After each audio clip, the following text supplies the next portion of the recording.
சிவாய நம சிவாய.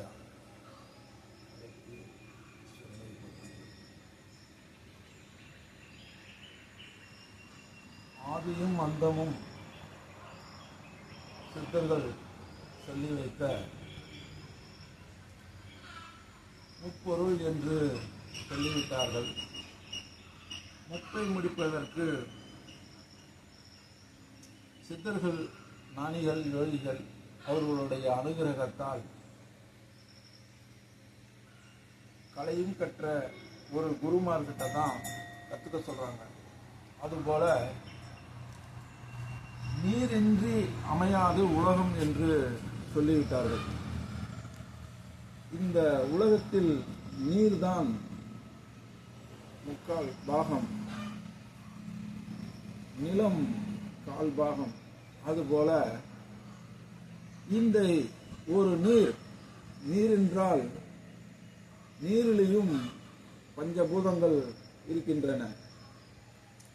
அப்ப விண்ணீர் மண்ணீர் என்று சொல்லப்படும் மழைநீர், பனிநீர், கடல் நீர், பூநீர், இளநீர், இந்த 5 வகை நீர் அதை எப்படி எடுப்பது, எப்படி சமைப்பது, எப்படி அதை மருந்தாக கொண்டு வருவது என்று சொல்ல வேண்டும் என்றால், பஞ்சபூதத்திலும் 5 வகை நீர் இருக்கிறது. இந்த 5 வகை நீரையும் பஞ்சபூத அடிப்படையில் சேர்க்க வேண்டும். அதுதான் ஒரு குருமார்களிடம் அறிந்துக்க வேண்டும். அப்ப அந்த 5 நீரையும் எப்படி என்றால், சித்தர்கள் என்ன சொல்லியிருக்காங்க, நெருப்பை நெருப்பால தான் சமைக்க முடியும், விஷத்தை விஷத்தால தான் கொல்ல முடியும்.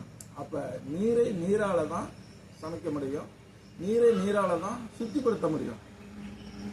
ஒரு நீரா இருந்தாலும், அது மழை நீரா இருந்தாலும், பனி நீரா இருந்தாலும், பூநீரா இருந்தாலும், இளநீரா இருந்தாலும், கடல் நீரா இருந்தாலும், அந்த நீரை எடுத்து வந்து சுத்தப்படுத்தி அந்த நீரை மருந்தாக மாற்றினால்தான் மருந்தாக மாற்ற முடியும்.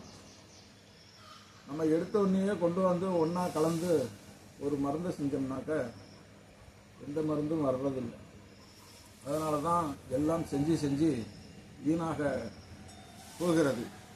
கருக்கி கொட்டியவர்கள் கோடான கோடி பேர் என்று சித்தர்கள் சொல்லிவிட்டார்கள்.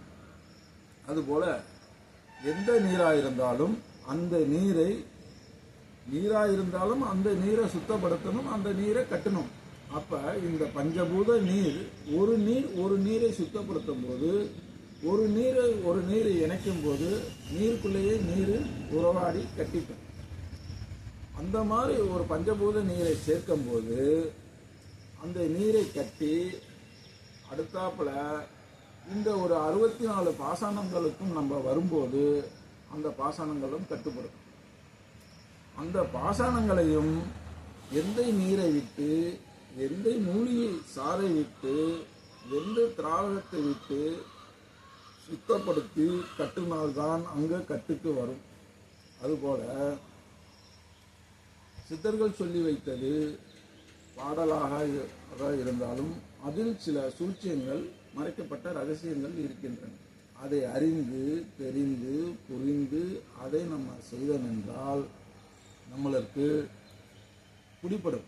அதற்கெல்லாம் ஒரு குருமார்களிடம் தெரிந்துக்க வேண்டும். அப்ப ஒரு முப்பு என்பது சகாக்கலை, போகா புனல் என்று சொல்லிவிட்டார்கள் சித்தர்கள். அப்ப முப்பென்று சொல்லப்படும் ஒரே பொருள், ஆதியும் அந்தமும் ஒரே பொருள். சில பேர் 3 பொருள் 4 பொருள் எத்தனையோ இருக்குன்று சொல்லியிருக்கார்கள். உலகத்தில் முப்பென்று சொல்லப்படும் கோடான கோடிகள் இருந்தாலும் போகர் சொன்னது போல் பூநீரில் முடிப்பதே சிறப்பு என்று சொல்லியிருக்கார். அதுபோல இன்றைய தினம் பௌர்ணமி. இந்த பௌர்ணமி தினத்தில் இந்த ஒரு முப்பு முடிப்பதற்காக இது 4 தினங்களாக அழைத்து கொண்டு இருக்கும். இதை எப்படி சுத்தப்படுத்தி, எப்படி அரைத்து, எப்படி இதை கட்டி, இதை முப்பாக முடிப்பது என்று முருகக் கடவுளுக்குத்தான் தெரியும். அதுபோல் ஒரு குருமார்களுக்குத்தான் இது தெரியும்.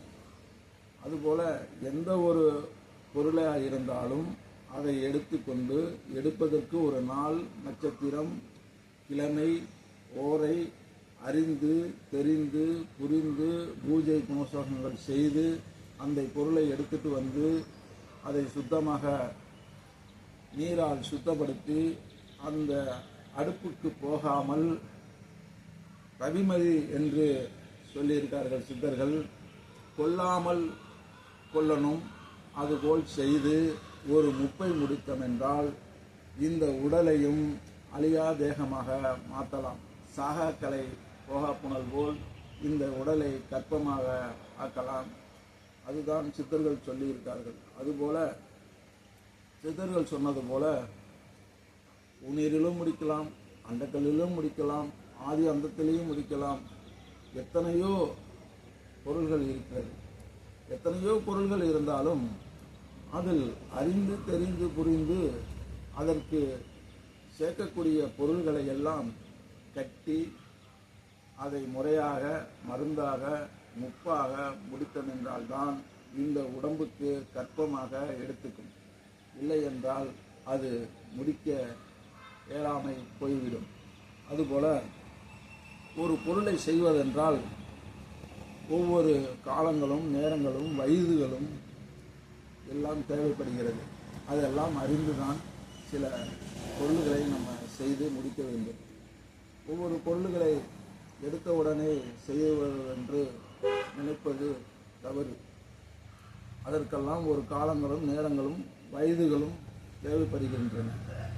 அதுபோல எந்த பொருளை எடுத்தாலும் பொறுமையாக சிந்தித்து செயல்பட்டு புத்தியை கொண்டு கத்தியை தீட்டி பொறுமையாக நிதானமாக செயல்பட வேண்டும்.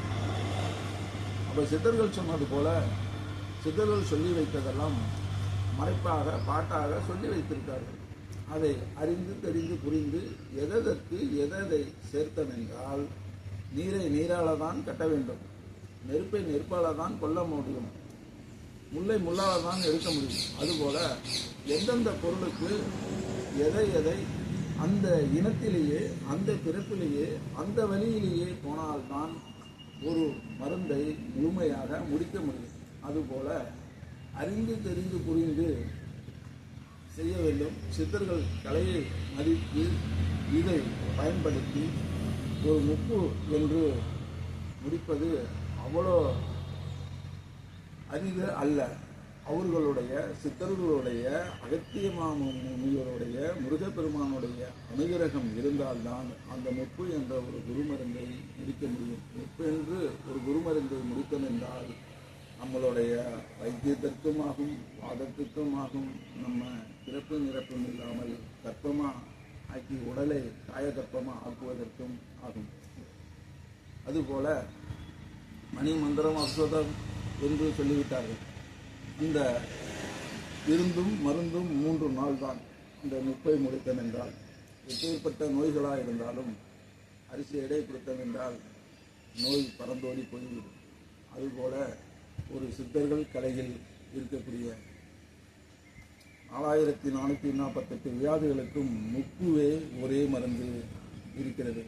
அதுபோல இந்த சித்தர்கள், ஞானிகள், யோகிகள், முனிவர்கள், ரிஷிகள் சொல்லி வைத்தது போல இந்த முப்புவை இன்றை பௌர்ணமி தினத்தில் நான் பெற்ற இன்பம் இந்த வையகமே பெறட்டும் என்று இந்த முப்பை நான் செய்து கொண்டு இருக்கிறேன்.